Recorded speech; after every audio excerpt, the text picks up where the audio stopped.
This story is about Miriam Carr, a language expert who discovers ancient tablets with a lost language called Old Arcane. When she speaks a strange spell from these tablets, she awakens an ancient being's consciousness trapped in the language. This being, Vesh, shares memories of a lost civilization and warns about dangerous enemies called the Silence Keepers, who want to erase them forever. The story is full of mystery, danger, and magic through language. Miriam must fight to protect this secret power, her own mind, and the future of human knowledge. The story feels intense, emotional, and full of big ideas about language, memory, and identity. Rain tapped softly on the windows of the old linguistics building as Miriam Carr stepped inside. It was early morning, and the halls were quiet, the way she liked them best. She shook off her wet jacket and took a deep breath. The smell of old books and chalk dust greeted her like an old friend. Her office was a small chaos of papers and dusty books, ancient texts stacked high on every surface. For years, Miriam had chased the mystery of Old Arcane, a lost language most people thought was fake. But she knew better. The patterns she found in broken pieces made no sense as lies. They were too complex, too real. Suddenly, a sharp knock at the door broke her focus. It was Jacob Reynolds, her colleague, wide-eyed and full of excitement. "Miriam. You need to see this." He handed her a tablet showing pictures of carved stone tablets, fresh from a new dig beneath an ancient library. Miriam's heart jumped. These were the symbols she had been working on for years, Old Arcane in complete form, not broken fragments. Jacob said the tablets were coming tomorrow for study. They wanted Miriam specifically. That surprised her. Diana Foster, a famous archaeologist and her harshest critic, was leading the dig. Miriam felt nervous but also hopeful. If the tablets matched her research, it could change everything. The next day, the university auditorium buzzed with people. Diana Foster stood at the podium, calm and sure. She showed images of 7 stone tablets with flowing, sharp symbols, the lost language Miriam knew so well. Foster admitted her team's first translations were wrong. They treated marks as separators instead of parts of words. The tablets seemed to hold old ritual spells or records, but the full meaning was still a mystery. Miriam listened carefully, scribbling corrections in her notebook. After the presentation, she waited for the crowd to leave. Alone, she approached the glass cases holding the tablets. They looked even more real close up, cold, heavy stone with deep carvings. One small tablet caught her eye. Its symbols were arranged in a spiral, unlike the others. She leaned in and carefully touched it, lifting the glass cover despite the rules. The stone was warm under her fingers, almost alive. As she traced the spiral center, she whispered the strange words. Suddenly, the air shifted. The lights flickered. A cold shiver ran down her spine and spread through her body. Her vision blurred, and a fierce heat burned through her arm. She gasped and stumbled back, knocking over a display with a loud crash. The door flew open. A security guard and Diana Foster rushed in. "Are you all right?" Foster asked sharply. Miriam tried to speak but felt dizzy. I just got lightheaded." Foster eyed her coldly. "You shouldn't be here alone. This isn't a toy." Embarrassed, Miriam gathered her things and left quickly. In the empty bathroom, she stared at herself in the mirror. What had just happened? It felt like magic, but that couldn't be real. That night, Miriam dreamed. She walked through a huge library filled with endless shelves. But flames consumed the books, turning pages to ash. Strange creatures with many arms moved through the fire, gathering texts. One faced her, its face a shimmering constellation of stars. It spoke in a language Miriam had never heard but understood perfectly. "We hide ourselves in words. Our bodies die, but language lives on. Remember us." The figure pressed a glowing book into her hands. The symbols shifted and rearranged like living things. She woke gasping, sweat soaking her sheets. The dream was more vivid than anything she'd ever known. The next morning, something had changed. Miriam picked up a poetry book in Arabic she had never studied. Suddenly, she could read every word clearly. Her heart pounded. Was it real? She opened a news website in Mandarin, and the characters made perfect sense. She ran outside and heard her neighbors speaking in different languages. For the first time, she understood them all. At the university, Miriam tried to teach as usual but found her mouth writing in Latin without meaning to. Her students were confused. Miriam felt fear rising inside her. What was happening? Then a voice whispered in her mind, I am VH. I am the last consciousness of the Artadi. You awakened me. Miriam sat on her living room floor surrounded by books she'd never studied but could now read.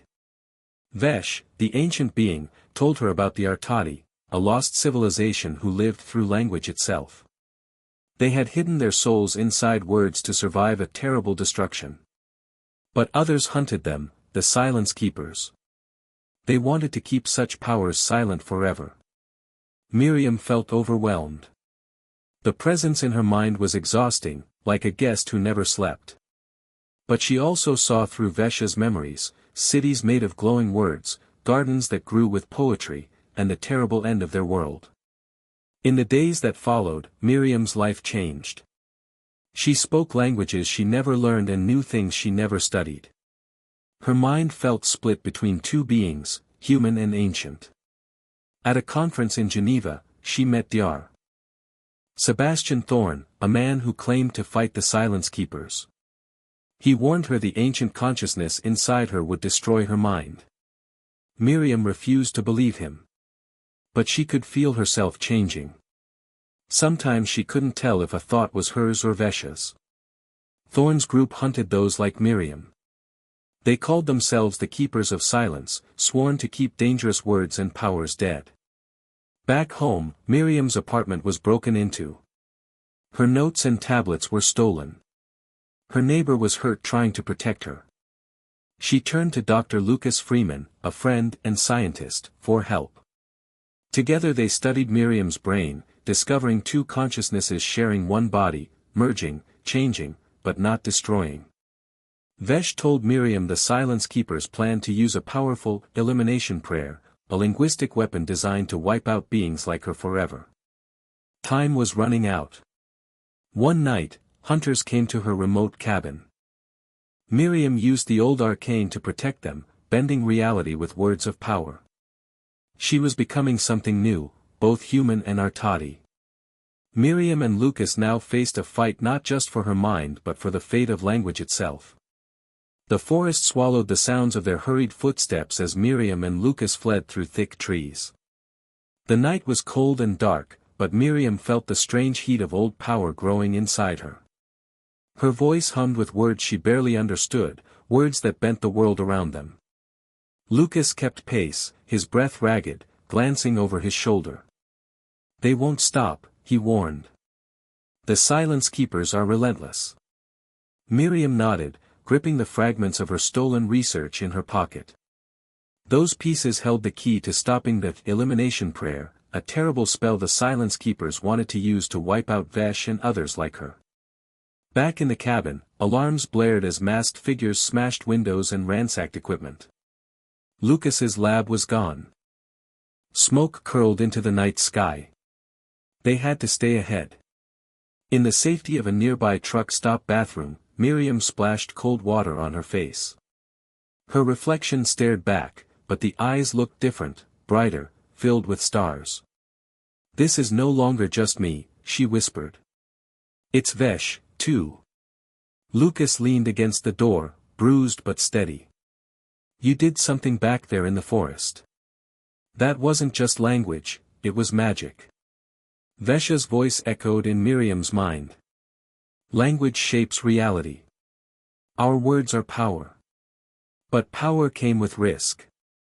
Each time Miriam spoke Old Arcane, the line between her thoughts and Vesh's blurred. Sometimes she dreamt in tongues no human had spoken for millennia. Memories mixed, hers and Vesh's, until she wasn't sure who she was. Lucas set up a makeshift lab in their motel room. He attached sensors to Miriam's head, studying the strange signals her brain gave off.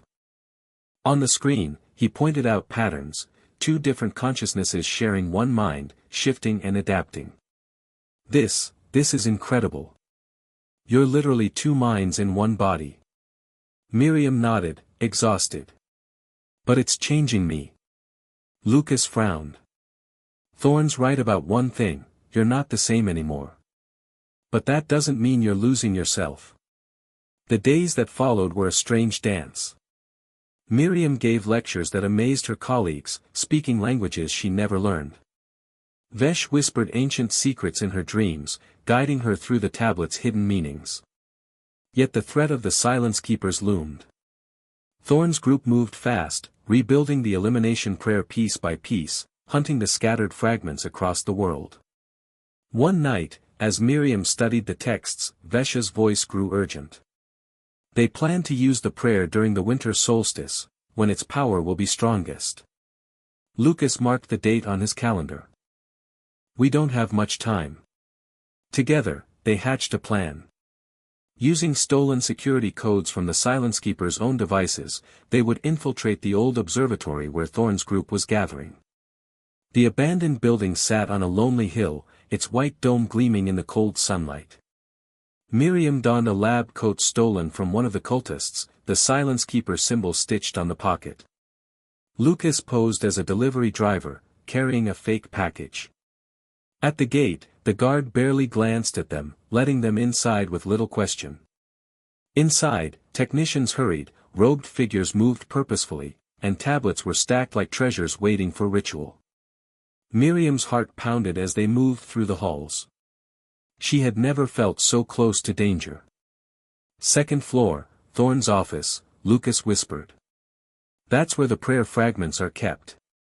Miriam's hand trembled as she approached the door. A security panel blocked her way, but Vesh's power flowed through her fingers.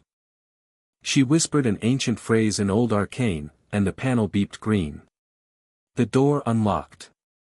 Inside, the office was neat and cold. Bookshelves lined the walls with dusty tomes.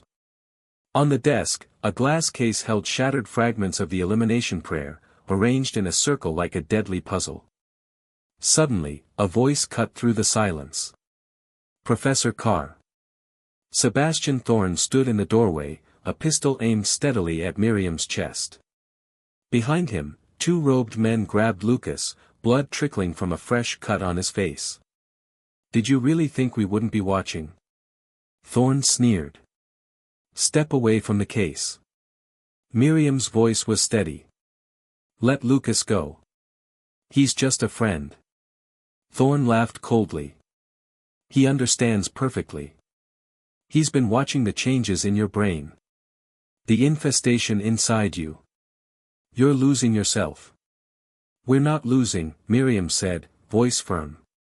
We're becoming something new. Thorne pressed a button.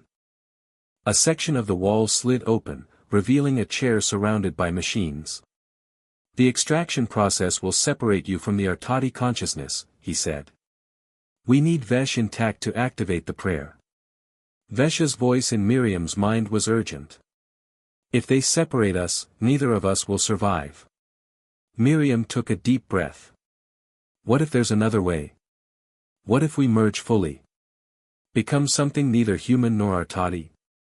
Yes, Vesh replied. But it will be final. Thorne's men advanced. Miriam closed her eyes and opened her mind to Vesh completely. Their thoughts, memories, and feelings flowed together like rivers joining. Her eyes snapped open, now shining with points of light like stars. We are not Miriam, she said, voice layered with strange harmonics. We are not Vesh. We are both and neither. She spoke a single word in Old Arcane, and the men were thrown backward. Another word shattered the glass case holding the prayer fragments. Thorne fired his gun, but the bullet stopped midair and fell harmlessly. The prayer needs an Artadi consciousness, the new entity said. But we are beyond that now. Lucas broke free, knocking down one guard and grabbing the fragments. Run, he shouted. The alarm blared. More silence keepers rushed in, but Miriam, now the merged entity, wove words of power, bending reality. The fragments glowed and crumbled to dust in Lucas's hands. What have you done? Thorn shouted. Nate did, the entity replied. The elimination prayer cannot exist alongside its counter. The building groaned, cracks spreading through walls as conflicting spells rewrote reality itself. Evacuate! Lucas yelled. The entity grabbed Thorn as the observatory began to collapse. Outside, they watched the dome fall, the building turning to rubble. Thorn stared at them with hate and fear. What are you? He asked. The future, the entity replied. A bridge between what was lost and what can be. The rubble of the observatory lay cold and silent under the gray sky. Dust settled slowly like forgotten memories. Miriam, or the being she had become with Vesh, stood beside Lucas, watching the sun's pale light stretch across the horizon. The world felt different now, as if the very air held new meaning. Lucas looked at her carefully. Are you still Miriam inside? She smiled softly, her eyes shining with stars. Yes, and no. I remember the woman who loved dusty books, who forgot to water her plants. But now I am more, a bridge between two worlds. For the first time in days, she felt calm. Their fight had only just begun. Back at the university, news of the observatory's collapse spread fast. The silence keepers vanished into the shadows, but their threat remained. Thorn was missing, his followers scattered but far from defeated. Miriam knew they would come back. Language was a weapon, and now she held its sharpest edge. Her lectures took on new depth. She founded a special linguistics program dedicated to old arcane and the study of language as a force shaping reality. Students came from all over, hungry to learn the truth behind words. But Miriam struggled with her new self.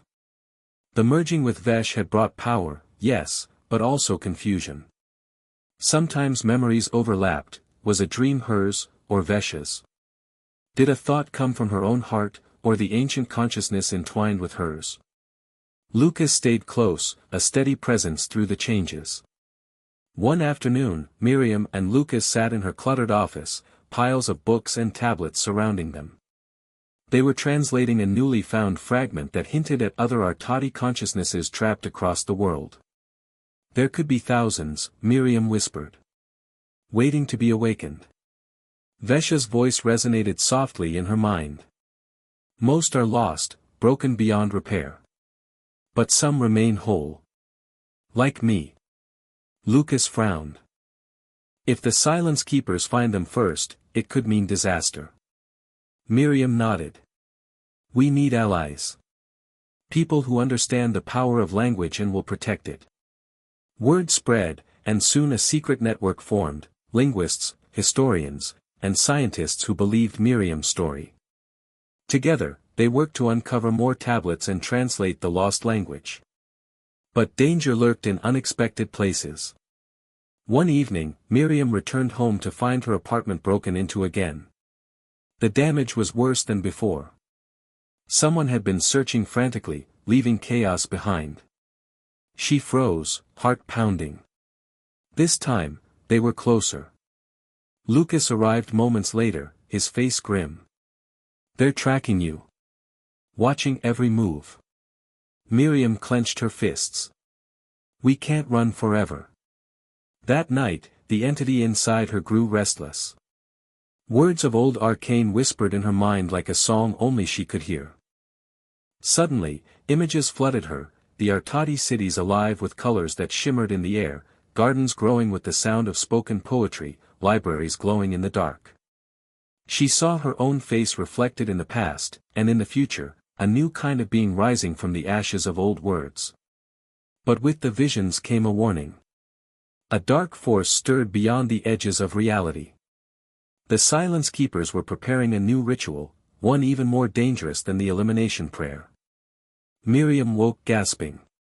The balance between worlds was fragile. Lucas held her hand, steady and warm. "We'll face it. Together." Their next move was clear. They had to stop the Silence Keepers once and for all. Using clues from Vesha's memories and the tablets, Miriam and Lucas traced the location of a secret stronghold, an ancient fortress hidden deep in the mountains. The fortress was a place where language itself had been twisted into chains and weapons. The Silence Keepers used it as a base to rewrite history and silence all who remembered. Miriam and Lucas prepared for their journey, gathering supplies and allies from the network. The day they left, Miriam looked at the sky, feeling the weight of centuries in her chest. "Words create worlds," she said softly. "And I intend to create a new one." The trip through the rugged mountains was harsh and cold. Snow fell steadily, blanketing the earth in white silence. As they neared the fortress, an unnatural stillness filled the air. The trees whispered warnings in voices Miriam could almost understand. At the fortress gate, guards robed in black blocked their path. But Miriam's voice rose, singing old arcane words that twisted the air like fire. The guards faltered, clutching their ears. The gates creaked open. Inside, the fortress was a maze of stone halls etched with forbidden scripts. Shadows moved in corners, and whispers echoed down dark passages. They found the heart of the fortress, a chamber filled with scrolls and tablets glowing faintly with ancient power. There, a group of Silence Keepers gathered, chanting in a language older than time itself. At the center stood Thorn, his eyes burning with fanatic fire. Miriam stepped forward, her voice rising in a song that mixed human hope with Artadi power. The battle was not with swords or guns but with words, ancient spells and linguistic codes weaving through the air like living threads. Thorn's chants met hers in a clash of sound and meaning. The walls trembled as the two forces fought for control over reality itself. Lucas worked quickly, destroying scrolls and disrupting the ritual. Miriam poured all her strength into the ancient song, feeling Vesha's consciousness flow through her like a river of light. Slowly, the darkness peeled away. Thorn screamed in rage as his power shattered, and the Silence Keepers fell to their knees. The fortress began to crumble. Miriam grabbed Lucas's hand. "Time to go." They fled through collapsing tunnels, the fortress falling behind them in a storm of stone and dust. Outside, the sun broke through the clouds, casting warm light over the mountains. For the first time, Miriam felt hope that language would not be silenced. The Artadi consciousnesses, once trapped and lost, were now part of her, alive and free. But Miriam knew this was only the beginning. The power of words could heal or destroy. The choice was hers to make. As she looked to the horizon, stars sparkled faintly in the daylight, a reminder that magic lived in the spaces between words. After the battle in the fortress, Miriam and Lucas returned to the university, but things had changed forever. Miriam was no longer just a linguistics professor, she had become a guardian of ancient knowledge, a bridge between worlds. Her mind was a fusion of human and Artadi, carrying memories and powers that few could understand. The linguistics department was transformed. Students gathered eagerly to learn old arcane and the mysteries of language that could shape reality. Miriam taught them how words could heal, build, and connect, not just describe. Despite the new hope, the threat of the Silence Keepers lingered like a shadow.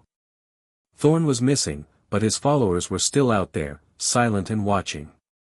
They believed that some words were too dangerous and must never be spoken again. One evening, as Miriam prepared a lecture, her phone buzzed with a cryptic message: "The silence is broken, but the war has just begun." No signature. She knew instantly it was from the Silence Keepers.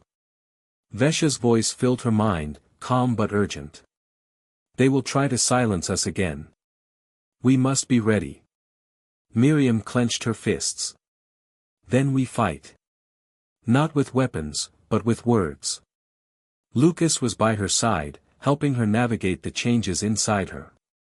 The fusion with Vesh made her stronger but also more fragile.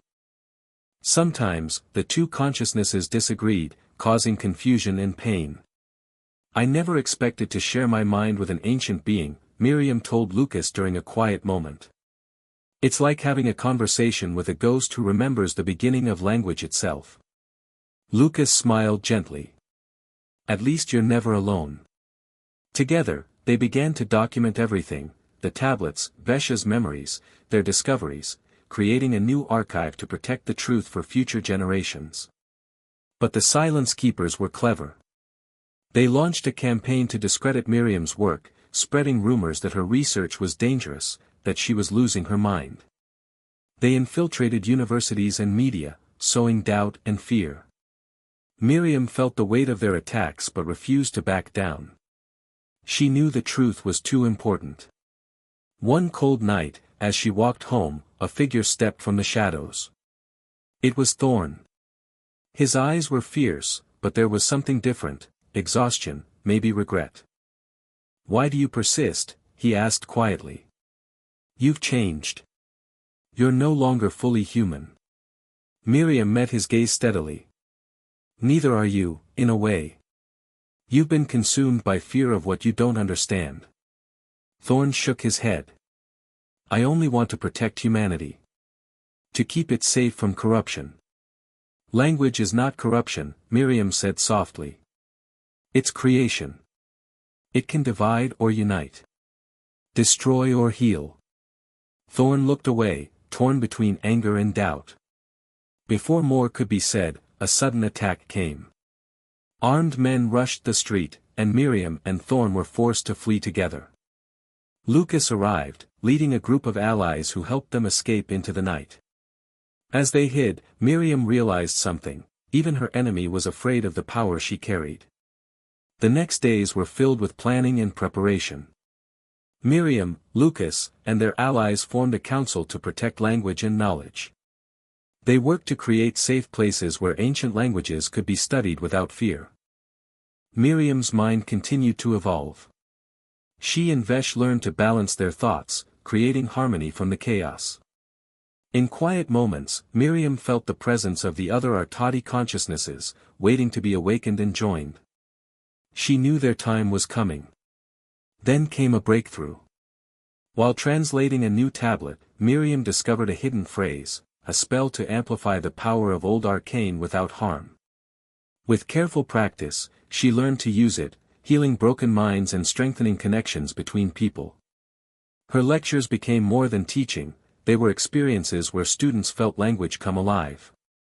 Hope spread like wildfire. But the Silence Keepers were not finished. One evening, a coordinated strike hit the university's archive.